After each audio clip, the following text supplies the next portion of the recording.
Hello everyone, this is Sir Marvin Bertido. So for this video, we are going to discuss the soil classification according to USDA. So for this video class, we are going to discuss the introduction to soil classification, the US Department of Agriculture or USDA Textural Classification System, and solve sample problems. Okay, so let me introduce to you the classification of soil. So class, we are using classification systems para i-classify yung soil, no, for the purpose na ma-express, no, yung general characteristics ng soil, no, which are infinitely varied without detailed description. So most of the soil classification systems na na-develop at ginagamit natin for engineering purposes, they are based on some soil properties like yung particle size distribution at saka plasticity. So class, meron tayong two major categories into which the classification systems developed in the past can be grouped. No? So yung una class na category, okay, is yung base sa texture. No? So ito class ay textural classification at base siya class dun sa particle size distribution ng soil. No? So nakadepende class yung pagka-classify natin ng soil, no, dun sa percentage ng sand, ng silt, ng clay, no, na present dun sa soil na kinaklasify natin, no. So class, under textural classification, so yung ginagamit natin class na classification system, no, is the one that was developed by US Department of Agriculture or USDA or USDA. Okay, so that's the first one, no? That's the first category. And then the second category class, so this is soil classification na base on the engineering behavior of soil. So dito class, ginagamit din yung particle size distribution nung ano natin, nung soil natin. And at the same time, we are going to use the plasticity, no, nung soil, no, yung like yung liquid limit niya, yung plasticity index niya. So gagamitin natin siya to classify soil. So under this category class, meron tayong two major classification systems na ginagamit natin. No, so yung una class is yung AASHTO classification system, and then the second one is yung Unified Soil Classification System. So we are going to discuss these three classification soil classification systems class, no, in this chapter. Okay. Okay, so for the textural classification of soil, no, we are going to use the percentages of sand, silt, and clay. No? So in order for us to determine those percentages, pwede natin class gamitin yung table 2.3. So this table, ito yung table 2.3, no? So this divided soils into gravel, sand, silt, and clay categories on the basis of particle size. So meron actually apat, 'di ba, na mga organizations na kinlassify nila yung grain size. But in this case class, no, under textural classification system kasi class, no. So yung ginagamit natin dito class is USDA Textural Classification System. So ito yung dinevelop ng USDA, no. So meaning to say class, yung gagamitin natin dito sa table na ito, okay, is yung USDA. No, so we're going to determine yung percentages ng sand, silt, at saka clay, no, based dito sa USDA, ha. Okay, so dito class, yung sand size natin, so base dito sa table, yung size ng sand natin ay from 2 mm to 0.05 mm. And then yung silt naman from 0.05 to 0.002 mm. And then yung clay naman class, yung size niyan ay smaller than 0.002 mm. Okay, so class, we actually discussed already, no, kung paano natin dinedetermine yung percentages ng sand, ng silt, at saka ng clay, no. So yung ginagawa lang natin class is let's say for sand, no, kinukuha lang natin class yung nag-pass through sa 2 mm and then yung nag-pass through sa 0.05 mm. And then we're just going to get the difference, 'di ba? And then yung difference na yun class, yun na yung percentage para sa sand. Ganun din sa silt. Kinukuha natin yung nag-pass through, yung percentage ng nag-pass through sa 0.05, tsaka yung nag-pass through sa 0.002 mm. And then ang ginagawa lang natin class is kinukuha yung difference, and then yung difference na yun class, yun yung silt. And then for clay, class, kung ano yung nag-pass through sa 0.002 mm, yun na yung percentage nung clay, no, na present doon sa soil natin. Okay. For classifying soil using USDA, we are going to use a chart. So this is the chart developed by US Department of Agriculture, no, to classify soil based on the texture of the soil. So as you can see here, class, dito sa chart na ito, no, kakailanganin natin yung percentage ng sand at yung para sa value class nung percentage ng sand, yan ay from 0, no, from this point up to 100 to this point, no. And then kakailanganin din natin class yung percentage ng silt. So yung value para dun sa silt class, it starts with 0 at this point and then 100 papunta dito. And also, we're going to use the percentage of clay. So yung value nung percentage ng clay, no, it starts with 0 from here and then 100 up to here, no. So, class, para dun sa percentage nung sand class, no, yung gagamitin natin dito class is itong mga nakaslant na line na ito. Okay, so dyan natin class ipaplat, no, yung value nung percentage nung sand natin dito sa nakaslant. Ito ay upward to the left, no, yung nakaslant na lines na ito. So yan yung para sa sand. Ngayon, para dito sa silt, yung gagamitin naman natin dito class is itong another slanted lines na to, no. Ayan, so ito class yung para dun sa pagplat natin nung value para dun sa percentage ng silt. So ito class yung line na nakaslant downward to the left, no? Ayan, downward to the left. Ayan. And then, para naman class dun sa may percentage ng clay, yung gagamitin nating line dyan class is itong mga horizontal lines na ito. Okay, so para maipakita natin class, no, kung paano gamitin itong chart na to, no? So let's say we have a particle size distribution of soil A, no, na meron tayong 30% na sand, 40% na silt, and 30% na clay.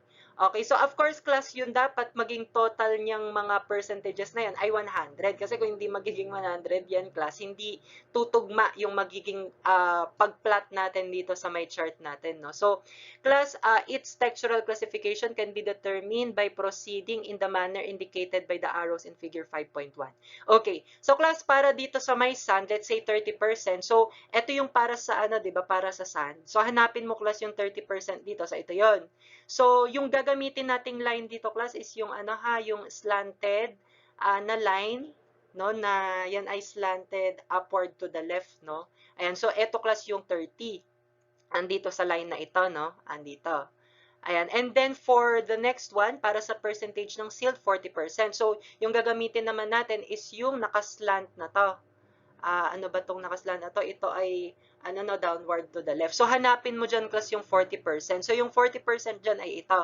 So, ito yan, class. Kapag tinrace mo yan, ito yon yung ano na ito, line na ito, no, yung para dun sa 40. And then, lastly, for the clay, ito naman yung clay, 30%. So, dito, class, sa may percentage ng clay, hanapin mo lang yung 30. Okay, so ito yung 30. So, yung horizontal line yung gagamitin natin. And as you can see, class, dun sa may tatlong tinrace natin, no, or pinlat natin yung 30% na sand, ito. Tapos yung 40% na silt, ito yon. And then yung 30% na clay, ito yon. So makikita mo, they will meet at this point. So dapat class mag-meet sila at one point. No, kasi kapag hindi sila nag-meet at one point, big sabihin may mali class dun sa, siguro dun sa pag-determine mo ng percentages ng sand, ng silt, at saka ng clay. No? So dapat sila class ay meet at this point, let's say.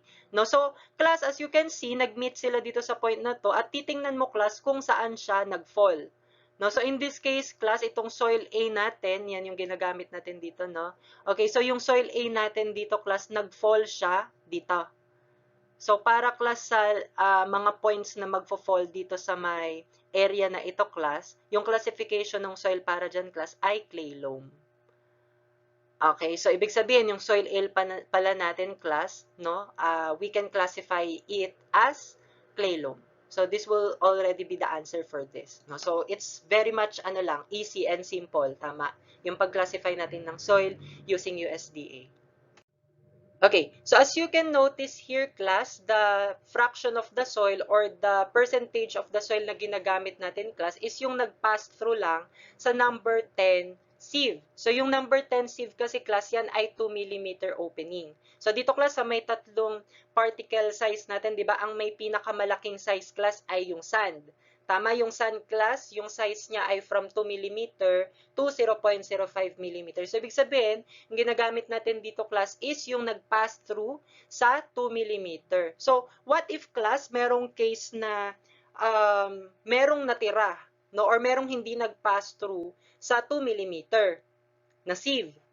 No, so class, in those cases, 'di ba class, yung nag-retain sa 2 millimeter na sieve, ibig sabihin, yun ay gravel. Tama? Kasi yun yung classification ng gravel natin eh. Yun yung mga greater than 2 millimeter. So kung may nag-retain class, ibig sabihin merong gravel. Kaya lang class, dito sa chart natin, di ba wala naman tayong para doon sa percentage ng gravel. So ibig sabihin class, no, kapag merong percentage ng gravel class doon sa soil sample natin class, meron tayong correction na kailangan gawin. So meron tayong modification class na gagawin doon sa mga values nung sand natin, nung silt, at saka nung clay. So let's take this as an example. Let's say meron tayong soil B, and yung particle size distribution nitong soil na ito class ay 20% yung gravel, 10% yung sand, tapos 30% yung silt, and then for clay 40%.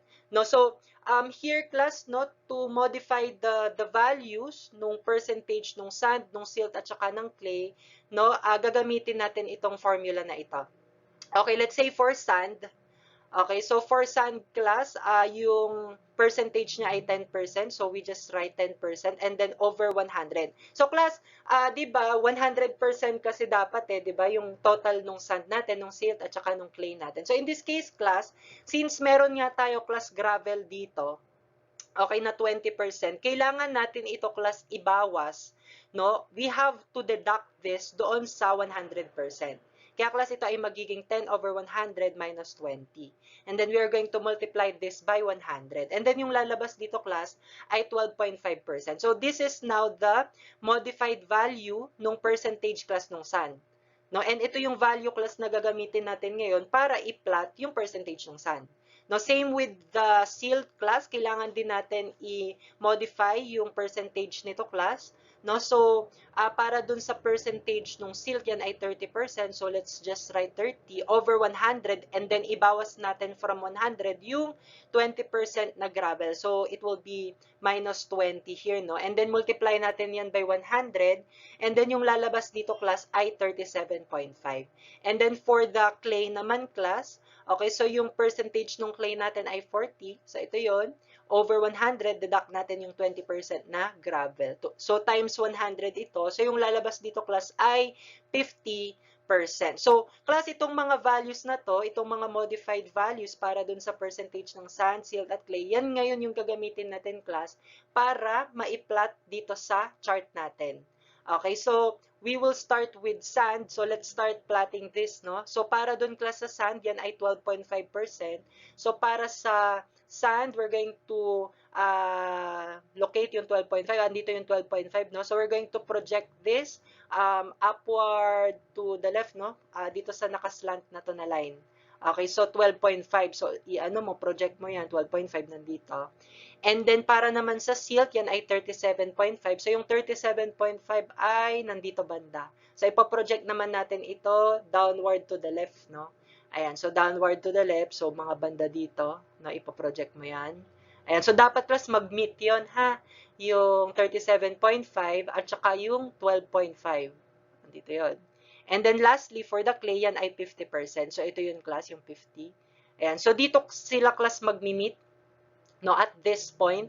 No, so dyan class mag-meet yung 12.5 na sand, yung 37.5 na silt, and then yung 50% na clay. So in this case class, makikita natin na yung point natin ay nag-fall dito sa zone ng clay. Clay ito, no? Clay. Okay. So in this case class, yung classification ng soil natin class ay clay. Okay. However, because of the large percentage of gravel, it may be called gravelly clay. Since merong presence class ng gravel, no, so we may or may not add this word, no, yung gravelly. No, so pwedeng ang sagot dito class ay clay o kaya gravelly clay, no. So we may or may not put or add gravelly, no. Ayan. So clay or gravelly clay yung sagot para dito class. Okay. Okay, so let's solve sample problem number 1. Classify the following soils according to the USDA Textural classification system. So we have here 4 different types of soil, no? So we have soil A, soil B, soil C, and soil D. So each soil class, meron tayong given na percentage ng gravel, ng sand, ng silt, at saka ng clay. Okay, so in this case, class, we are going to determine nga, no, yung textural classification ng each soil. So that is soil A, soil B, soil C, and soil D. So for the solution, class, no, so as you can notice here, class, meron tayong percentage ng gravel. So kailangan natin, class, i-modify yung percentage ng sand, silt, at saka ng clay. So we are going to calculate those percentages, class, using this formula.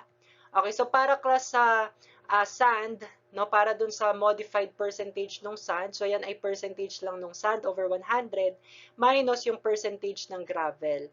No, so sa modified percentage naman ng silt, that is just equal to the percentage of the silt over 100 minus yung percentage ng gravel. And then para dun sa modified percentage ng clay, that is just the percentage ng clay over 100 minus percentage nung gravel. So, i-multiply lang yung mga values na in class by 100, ha? Okay. So, plus we are going to, let's say, start with soil A. Okay, start tayo sa soil A. So, para sa soil A, yung sand natin, class, ito yung una nating isolve. So, yung sand natin, class, yung percentage ay 25 over 100 minus yung percentage ng gravel dito, class, ay 12. No? So, ang lalabas dito, class, ay multiply natin by 100. So, this is 28.4. No? So, for sand, that is 28.4. Now, for silt, so soil A tayo, ha? So, para sa silt, yan ay 32 over 100. Okay, 32 over 100 minus 12 times 100. So, yung silt natin, class, ay 36.4. Okay, now for the clay, yan ay 31 over 100 minus 12 times 100. Yan, class, ay 35.2. Okay, so now for soil B, ito yung soil B. So yung gravel natin dito, class, ay 18. No? So yung sand natin ay 31. So gamitin natin to. So 31 over 100 minus yung gravel, which is 18. So times 100, yan, class, ay 37.8. Now for silt, so yung silt ay 30 over 100 minus 18 times 100. Yan, class, ay 36.6. Lastly, for clay, so ito ay 21. 21 minus, or 21 over 100 minus 18. Yan, class, ay 25.6. Okay, now for soil C, ito yung soil C natin. So, class, yung gravel natin dito, class, ay 0. So, kung 0 naman yung gravel natin, so wala na tayong kailangang i-modify pa dito, class. So, yung percentage ng sand ay 15, percentage ng silt ay 30, percentage ng clay ay 55. Now, for soil D, ito yon. Okay, so meron tayong 12% na gravel, so meron tayong modification dito. So, para sa sand, yan ay 22 over 100 minus yung percentage ng gravel, which is 12. Then, multiply natin by 100. Ito, class, ay 25. Now, for silt, yan, class, ay ang percentage ay 26 over 100 minus 12 times 100. Yan, class, ay 29.5. And then lastly, for clay, yung percentage natin ay 40. So 40 over 100 minus 12 times 100, yan, class, ay 45.5. Okay. So class, itong mga percentages natin, ha, for each soil, dapat ang total ay 100%. So for soil A, so 100% yan, yung total niyan. Soil B, 100% din to. Soil C, 100% din yan. Soil D, 100% din yan. Ha? So, kailangan mo i-check yun parate, ha? Kailangan tumugma yan na total nila ay 100%. So, after we determine these percentages, so pwede na natin ito i-plot dun sa chart natin para ma-classify na natin yung bawat soil. Okay, so with the modified composition calculated, we can now plot the values in the chart to determine the zone into which each soil falls. So, makita natin, class, let's say for soil A, no, so yung sand ay 28.4. So, yung 28.4 nandito banda. And then, project mo yan this way. And then, yung silt niya, 36.4. So, yung silt ay nasa 36, no? So, project mo yan this way. And then, yung clay naman ay 35. So, yung 35 nandito banda.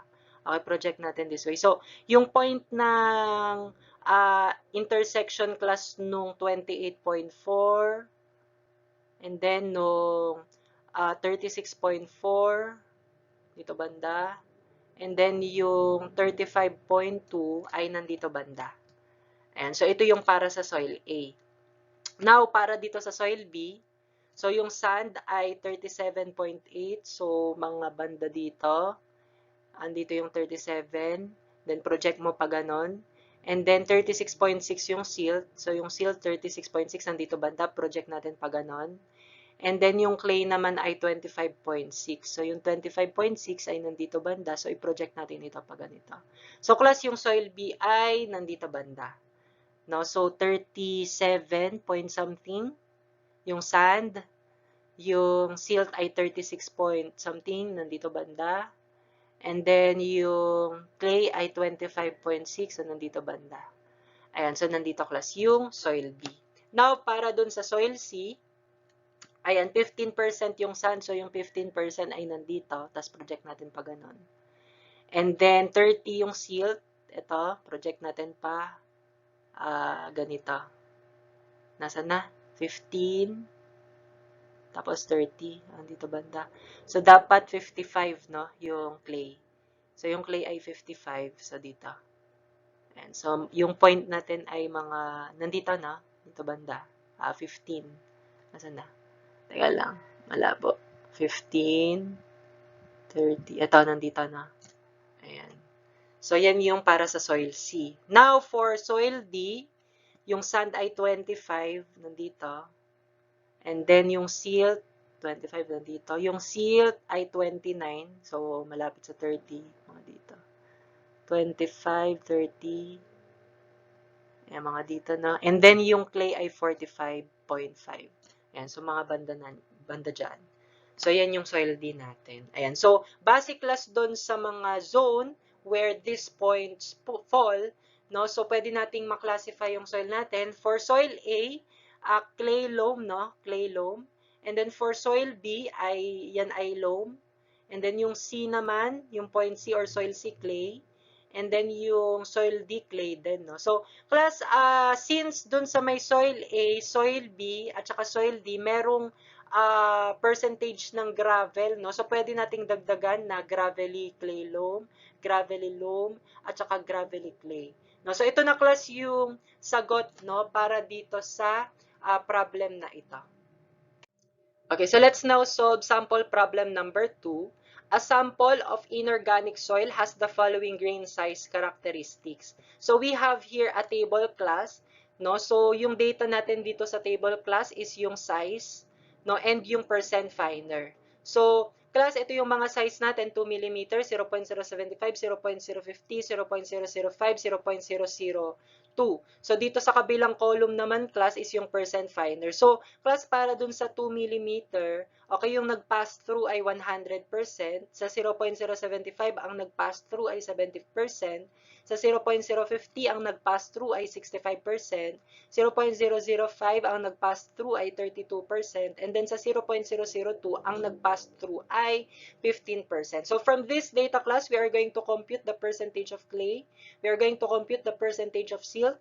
And we are going to classify the soil using the triangular textural classification chart or yung USDA method, no?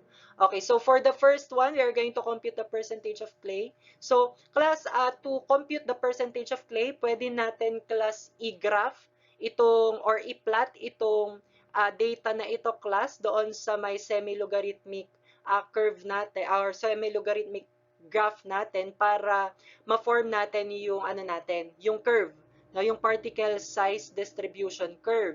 Okay, so from that curve, class, no, so pwede nating makuha, class, yung percentage ng clays using the table. 'Di ba yung mga values natin dun sa table, 2.3. So yun yung magiging solution 1 natin, ha, i-estimate lang natin, no, from the particle size distribution curve, no? Pero since mahirap nga kapag inestimate natin, 'di ba, baka magkaiba-iba tayo ng sagot. So ang solution na gagawin natin, class, dito ay interpolation. Okay, so we are going to use this table class. So from this table class, ang gagamitin natin ay USDA ha. So yung una nating hinahanap ay percentage ng clay. Eh di ba class yung clay dito sa USDA, yan daw ay smaller than 0.002 millimeter. So ibig sabihin yan class yung nag-pass through sa 0.002 millimeter. So from the table class, actually, no, meron tayo dito exactly 0.002 millimeter na opening and yung nag-pass through sa kanya, yung percent finer niya ay 15%. So, ibig sabihin, class, itong 15% na ito na class yung percentage nung soil na nag-pass through sa 0.002. So, yung nag-pass through na yun, class, yun yung clay. Tama? So, that is already the percentage of clay. So, that is 15%. Okay, so hindi na natin kailangan ng interpolation dito kasi sakto naman na merong 0.002 dito. Okay, and then the next one, we have to compute the percentage of silt. So for the percentage of silt, ayan, so sa USDA pa din tayo. Yung silt natin, class, ay from 0.05 to 0.002. So, kailangan natin malaman, class, yung nag-pass through sa 0.05 at saka 0.002. Tapos, kukunin natin yung difference. Tapos, yung magiging difference nila, yun yung magiging percentage for silt. So, class, from the data, okay, meron na tayo exactly dito na 0.05, no? So, yung kailangan natin is yung nag-pass through dyan, yan ay 65%. And then we also need yung 0.002. So para sa 0.002, exact din yan. So meron tayong percent finer dyan na 15%. So determining the difference, class, no? So yung magiging difference natin dito, class, yun yung percentage ng silt. So ito, class, ay 65 minus 15, so this is 50%. So this is now therefore the percentage of silt na hinahanap natin. Okay. Okay, so for letter C, we are going to classify the soil using USDA textural chart. So, class, we already have the percentage for silt and clay. So, we still need to determine the percentage of sand para ma-plot natin siya dun sa chart natin. Okay, so determining the percentage of sand, class, so from table 2.3, so yung size ng sand ay from 2 mm to 0.05 mm. So, kailangan natin, class, malaman yung nag-pass through sa 2 mm at saka sa 0.05 mm. So, from the data, class, yung nag-pass through sa 2 mm ay 100%. And then yung nag-pass through sa 0.05, yan ay 65%. So, solving the difference, class, nitong dalawa na ito, class, makukuha natin yung percentage ng sand. So, yung percentage ng sand ay 100 minus 65. So, yan, class, ay 35%. Okay, so now, kompleto na, class, yung mga percentages na kailangan natin para ma-plot natin dun sa chart. So, yung percentage ng sand ay 35. Yung percentage ng silt ay 50%, yung percentage ng clay ay 15. So, class, kailangan 100% yung total niyan, ha? Okay, so i-double check mo yun parate. So, 100% naman yan. Okay, so we can now plot this percentages, class, dun sa chart natin. Okay, so para dun sa sand, 35 yan. So, yung 35 ay nandito banda. So, ipaproject lang natin pa ganun yan. And then, para sa silt, 50. So, ito yung silt. So, yung 50, pa-project natin pa ganon. Nasaan yung 35, no? 50, 35. So, nandito. Sa may 35. Ito, no?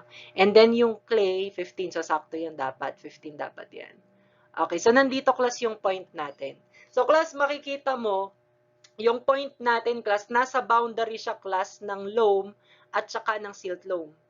Tama. So, hindi natin masabi kung loam ba siya or silt loam ba siya. Kasi nasa boundary siya. Nandito mismo siya, class, sa may boundary nung dalawang soil, soil classification natin.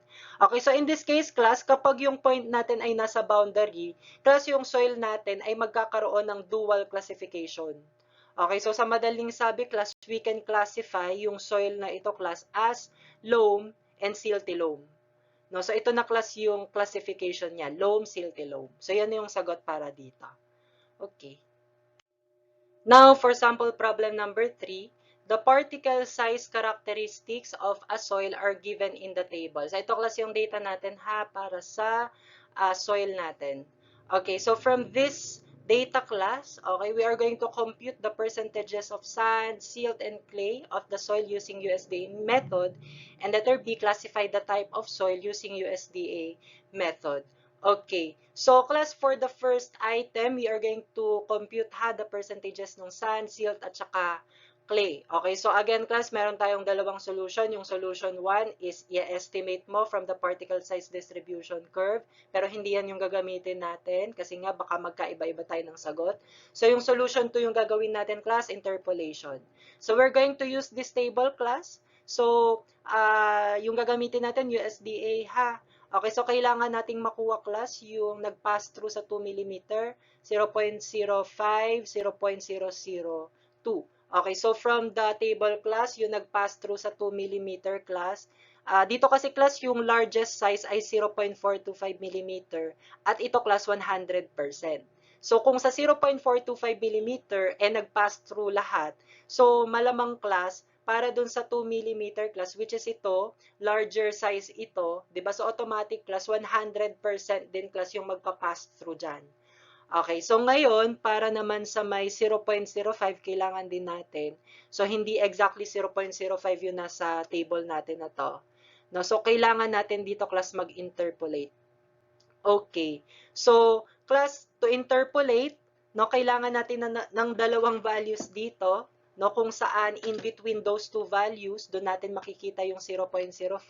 So, ito yung dalawang values na yun, class. So, in between 0.02 and 0.052, dito natin makikita yung 0.05. So, yung corresponding na percent finer nung 0.05 mm class, kailangan natin yun masolve.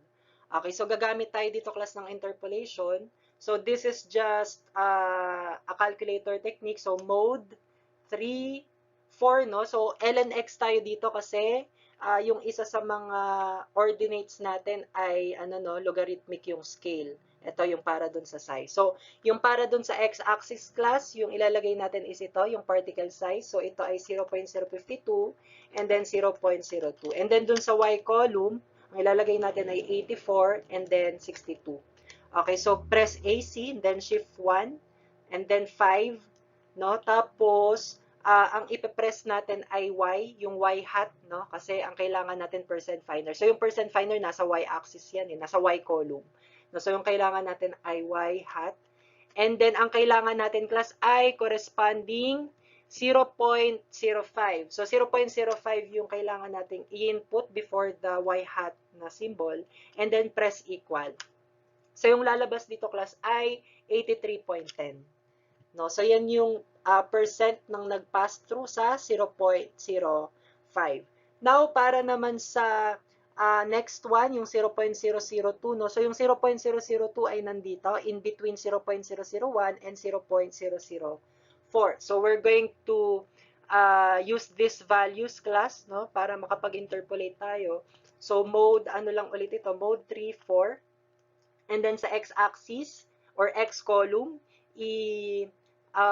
input natin yung 0.004, tsaka 0.001.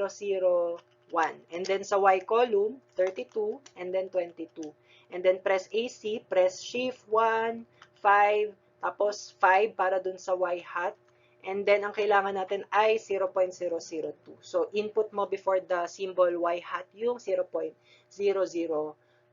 So, yung lalabas dito, class, ay 27%. Tama. Okay. So, from this values class, no, from these percentages, so pwede nating masolve yung sa sand. Yung para sa sand class, from 2 to 0.05 mm, no? So, i-subtract lang natin ito, 100, and then 83.10. So, 100 minus 83.10, that is 16.9. So, ito na class yung percentage ng sand. Now, para dun sa percentage ng silt, yan ay 0.05 to 0.002.